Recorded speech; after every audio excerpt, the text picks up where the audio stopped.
ఆ జ్ఞానప్రదాయని సరస్వతీదేవి తల్లికి నమస్కరిస్తూ ఒక్క క్షణం మనసును ప్రశాంతంగా చేసుకుని మన హృదయంలో కమలాసనంగా కూర్చున్న ఆ అమ్మవారిని ఒక్కసారి భావించుకోండి. ఆ తల్లి కరుణ, కాంతి మన జీవితాన్ని జ్ఞానంతో నింపాలని మనసారా అందరూ ప్రార్థించండి. మనం మాట్లాడే మాటలు కూడా దేవతానుగ్రహంతోనే మధురంగా మారుతాయటండి. అలాంటి వరప్రసాదం ఇచ్చే తల్లి ఎవరో తెలుసా? అది సరస్వతి స్వరూపిణి అమ్మవారే. ఈ శ్లోకం కూడా మహాసారస్వత విద్యకు సంబంధించినదే. గత శ్లోకంలో అమ్మవారు తెల్లని వర్ణంలో విలసిల్లుతూ ఉంటుంది అని చెప్పిన శంకరులు ఈ శ్లోకంలో ఎర్రటి అరుణ వర్ణంలో ఉండే సరస్వతి దేవుని గురించి చెప్తూ ఉన్నారు.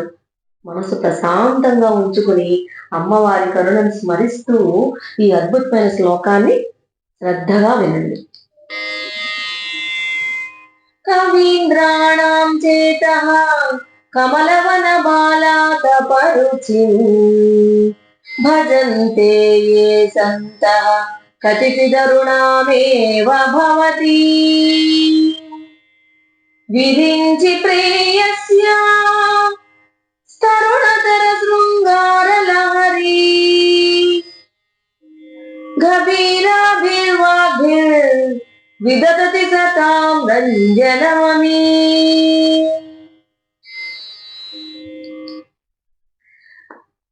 15, 16, 17 ఈ శ్లోకాలన్నీ కూడా ఈ 3 మహాసారస్వత విద్యకు సంబంధించిన సరస్వతి శ్లోకాలని మనం ముందు శ్లోకంలో కూడా ఒకసారి చెప్పుకున్నాము.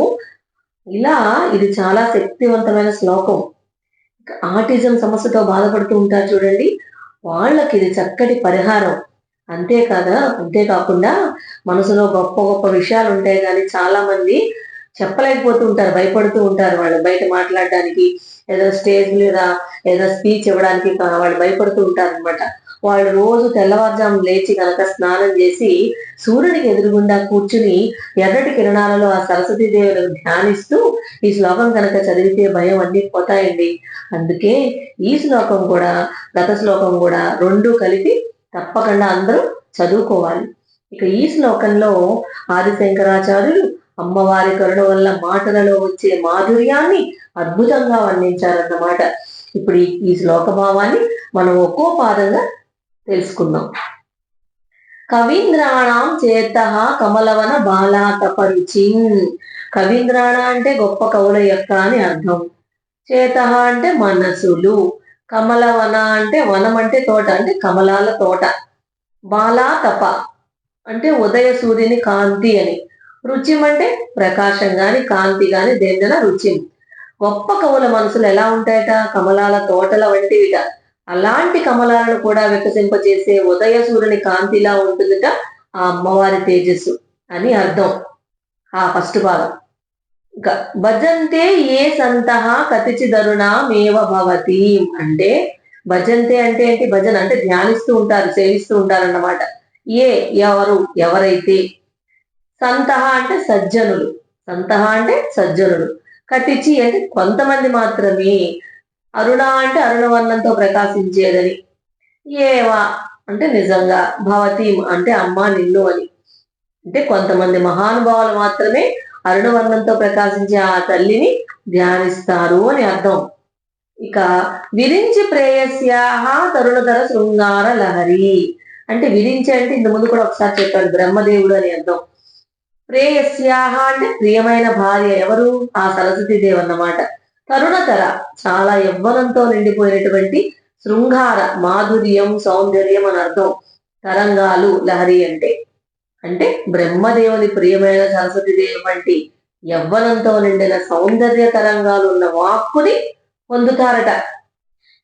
ఇంకా నెక్స్ట్ గభీరా బిర్వాగ్భిర్ విదదతి సతాం రంజనమవి. గభీరాభిహి అంటే లోతైన, వాగ్భిహి అంటే మాటలు వాక్కులతో, విదదతి అంటే ప్రదర్శిస్తారు అని అర్థం. సతాం సజ్జనులకు, రంజనం రంజనం అంటే ఆనందం సంతోషం హర్షం, అమి వారు అంటే అలాంటి వారు లోతైన మధురమైన మాటలతో సజ్జనులను ఆనందింపచేస్తారు అని అర్థం అన్నమాట. మొత్తానికి ఈ శ్లోకం యొక్క భావార్థం ఏమిటంటే, అమ్మవారిని భక్తితో ధ్యానించే మహానుభావుల హృదయం కమలాల తోటలా వికసిస్తుందిట. ఆ తల్లి కరుణ వల్ల వారి మాటలు లోతైన జ్ఞానంతో నిండిపోతాయిట. ఇంకా వారు మాట్లాడే వాక్కు సరస్వతీదేవి కృపతో మధురంగా శక్తివంతంగా మారి ఆ సజ్జనుల హృదయాలను ఆనందింపచేస్తుందిట. అంటే అమ్మవారి కృప ఉంటే మన మాటలకే ఒక ప్రత్యేకమైన శక్తి వస్తుందని అర్థం. ఇంకా దీన్ని సింపుల్ గా 2 లైన్లో చెప్పాలి అంటే దీని అర్థం, అమ్మా అసలే నీ రంగు ఎరుపు, ఆ ప్రకాశవంతమైన అరుణకాంతులతో ప్రజ్వలిల్లుతున్న నిన్ను ఎవరైతే మానసికంగా వీక్షిస్తారో వారు నీ కటాక్షంతో అద్భుతమైన వాక్కును పొంది ఆ వాక్ ప్రవాహంతో జనులను మంత్రముగ్ధులు చేసి ఆకట్టుకుంటారు అని అర్థం. ఓ భగవతి, నీవు కవీంద్రులు అనే పద్మవనానికి లేత సూర్యకాంతి లాంటి దానివి. అరుణారుణ ఛాయలో ఉన్న నిన్ను ఎవరైతే సేవిస్తారో వారు కుంభావ సరస్వతులై శ్లాఘనీయమైన తమ శృంగార వాగ్విలాసములో సభనంతటిని మొత్తం రంజింప చేస్తారు అని ఈ పవిత్రమైన శ్లోకం చెప్పే గొప్ప భావం అన్నమాట. ఇక ఈ శ్లోకం మనకు చెప్పే సందేశం ఏమిటంటే, మనం అమ్మవారిని భక్తితో స్మరిస్తే మన మాటలు కూడా మధురంగా మారిపోయి ఇతరులకు ఆనందం కలిగించే వాక్కుగా మారిపోతుందట. మరి సూర్యకాంతి పడితే కమలం వికసిస్తుంది కదండి. అట్లాగే సూర్యకాంతి పడితే కమలం ఎట్లా వికసిస్తుందో అట్లాగే అమ్మవారి కరుణ కనుక మన మీద పడితే మన మాటలు కూడా మధురంగా వికసిస్తాయట. అమ్మవారి కృప ఉన్న చోట జ్ఞానం, మాధుర్యం, ఆనందం ఎప్పుడూ నిండే ఉంటాయండి. అమ్మవారి కరుణ పడితే మాటలే మంత్రాలుగా మారిపోతాయట. ఇలాంటి మరిన్ని సౌందర్యాల శ్లోకాల భావార్థాలు వినాలంటే మా ఛానల్ని సబ్స్క్రైబ్ చేసి బెల్ ఐకాన్ ప్రెస్ చేయండి. ఇక ఈ శ్లోకం విన్న తర్వాత మీ అందరికీ ఎలా అనిపించింది నాకు కామెంట్లో జై సరస్వతి మాత అని రాసి పంపించండి.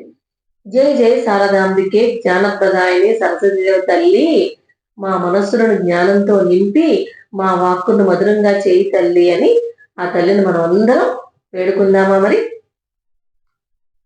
జై సరస్వతి మాత.